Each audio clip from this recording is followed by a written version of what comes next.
Hello friends, good evening. आज थोड़ा देर से अपलोड कर रही हूँ मैं वीडियो, थोड़ा बिजी हो गई थी। I hope you will understand. तो हम सीकेडी की बात कर रहे थे। मैंने बोला था मैं आपको डिटेल में नेक्स्ट अपनी वीडियो में बताऊंगी। तो अब हम बात करते हैं। हमने उस दिन बात करी कि सीकेडी क्या होता है। ये किडनी की डिसीज़ है, ठीक है, जब किडनी काम करना बंद कर देती है। क्रोनिक डिसीज़ है, ठीक है। तो हमने उसमें बात करी थी कि सीकेडी क्या है, उसके सिम्टम्स क्या होंगे, उसके कॉजेज़ क्या होंगे और उसके ट्रीटमेंट क्या होंगे। पर हमने एक चीज़ बात नहीं करी थी, वो होती है सीकेडी के स्टेजेस, ठीक है। तो बेसिकली मैं जो ये वीडियो बनाती हूँ वो इसलिए बनाती हूँ ताकि आप तक सही से इन्फॉर्मेशन पहुँच सके। मैं अपनी तरफ से पूरी कोशिश करती हूँ कि मैं जो भी वीडियो बनाऊँ वो आपके लिए इन्फॉर्मेटिव हो, सूटेबल हो, आप लोगों को अच्छी लगे, पसंद आए। आई होप आपको ये अच्छी लगेगी। मेडिकल एक ऐसी फील्ड है कि आप जितना उसमें घुसोगे आप घुसते ही रहोगे, क्योंकि हमारी सोच से भी ऊपर चीज़ें हैं। बट मैं थोड़ा लिमिटेड ही रखती हूँ।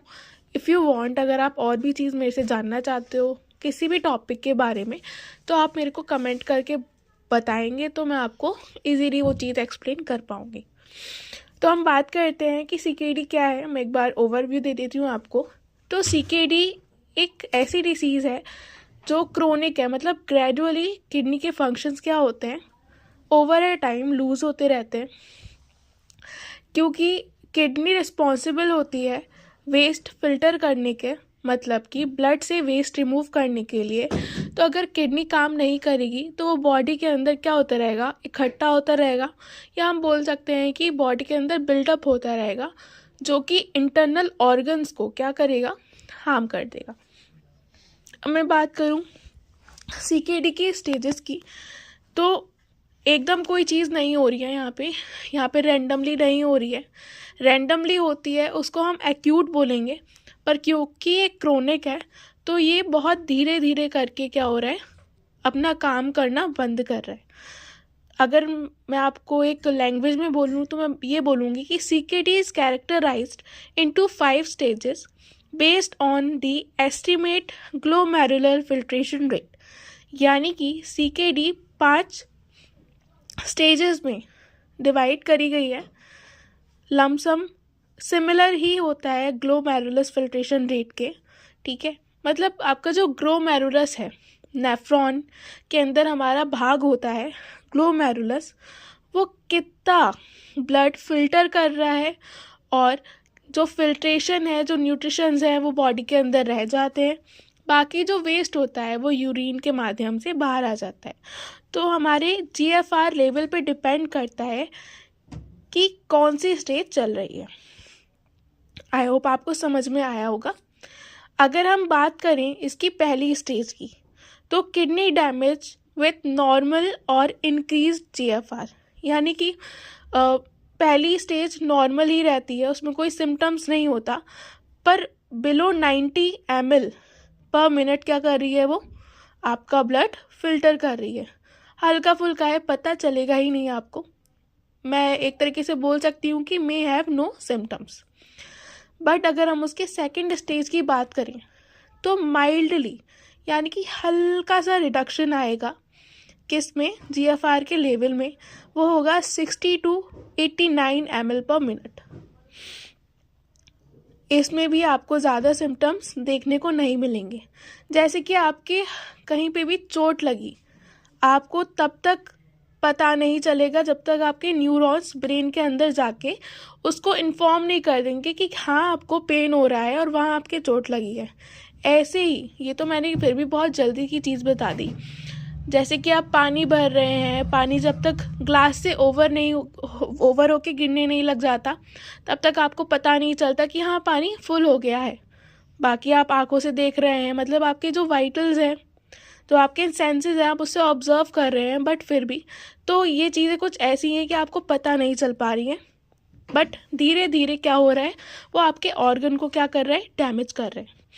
अगर हम थर्ड स्टेज की बात करें तो जो थर्ड स्टेज होता है वो 2 पार्ट्स में डिवाइडेड हो जाता है, ए और बी। इसमें क्या होगा, मॉडरेट रिडक्शन ऑफ जीएफआर, यानी कि अब क्या हो गया, अब आपको यहाँ पे पता चलना लग जाएगा कि आपकी किडनी क्या हो रही है, डैमेज हो रही है। आपका यूरिन आउटपुट कितना हो जाएगा, या फिर मैं बोल सकती हूँ कि आपके जीएफआर का लेवल हो जाएगा 45 to 59 ml/minute। इसमें आप मे बी एक्सपीरियंस करोगे फटीग और नोजिया, डिक्रीज एपेटाइट। अगर मैं स्टेज 3 की बात करूं, 3 में बी पार्ट की, तो इसमें भी आपको आपका जीएफआर मॉडरेट ए से थोड़ा लो हो जाएगा। मॉडरेट रिडक्शन इन जीएफआर कितना हो जाएगा आपका 30 to 44 ml/minute। इसमें आप सेम वही एक्सपीरियंस करेंगे सिम्टम्स जो आपको ए में, मतलब 3rd ए में आप फील कर रहे थे। अब मैं बात करूं 4th स्टेज की, तो इसमें अब कंडीशन क्या हो गई है, आपकी सीवियर हो गई है।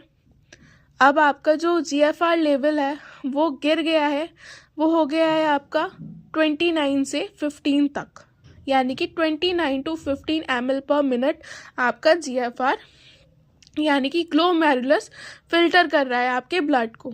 अब यहाँ पे आप क्या एक्सपीरियंस करेंगे symptoms, shortness of breath, swelling and confusion. तो ये आप 4th स्टेज में, ये एक सीवियर स्टेज हो गई। तो ऐसी स्टेज में डॉक्टर प्रिस्क्राइब भी करते हैं कि आप क्या करवाएं, आप मेडिकेशन तो लें ही, साथ में आप डायलिसिस भी करें, क्योंकि उससे जो ओवरलोड फ्लूइड हो रहा होगा, इम्बैलेंस हो रहे होंगे आपकी बॉडी के इलेक्ट्रोलाइट, या इंटॉक्सिकेशन आपकी बॉडी में बढ़ रही होगी, तो वो क्या हो जाएगी, वो डिक्रीज होने लग जाएगी, आप बेटर फील करेंगे। 5th स्टेज क्या हो जाएगा कि हम बोल सकते हैं कि एकदम नील हो गया है यूरिन, और यूरिन हो भी रहा है तो वो ड्रॉपलेट्स की फॉर्म में हो रहा है, ठीक है। 5th स्टेज मतलब किडनी फेलियर, यानी कि पेशेंट चला गया है ESRD में, एंड स्टेज रीनल डिसीज में। अब यहाँ पे आपका जीएफआर लेवल हो जाएगा बिलो 15, यानी कि 15 ml/minute। इसमें आप प्रॉपर पेशेंट को या तो डायलिसिस पे रहना पड़ता है, या फिर उसको किडनी ट्रांसप्लांट करवाना पड़ता है, ताकि वो आगे सर्वाइव कर सके। बेसिकली कोई भी हम ट्रीटमेंट देते हैं तो वो क्वांटिटी ऑफ लाइफ इंक्रीज़ नहीं करता है, वो क्वालिटी ऑफ लाइफ इंक्रीज़ करता है। मतलब हमारे हाथों में ये नहीं है कि हम आपकी जीवन की मतलब आपका जीवन बढ़ा सकें, पर हम आपके जीवन को क्या कर सकते हैं, इम्प्रूव कर सकते हैं, क्वालिटी दे सकते हैं। तो ट्रांसप्लांट है वो भी आपकी जीवन की क्या क्वालिटी इंक्रीज़ कर रहा है आपकी लाइफ की, और डायलिसिस भी आपकी लाइफ की क्वालिटी इंक्रीज़ कर रहा है।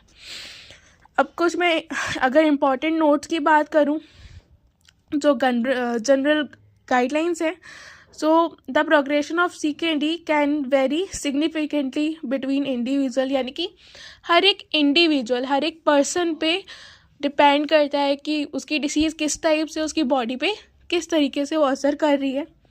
अगर किसी भी डिसीज़ का, मैं बेसिकली CKD की बात नहीं कर रही, किसी भी डिसीज़ का अगर अर्ली डिटेक्शन हो जाता है तो बहुत ही जल्दी क्योरेबल होता है, बट अगर एंड में पता चलता है तो उसको कवर करना बहुत मुश्किल हो जाता है।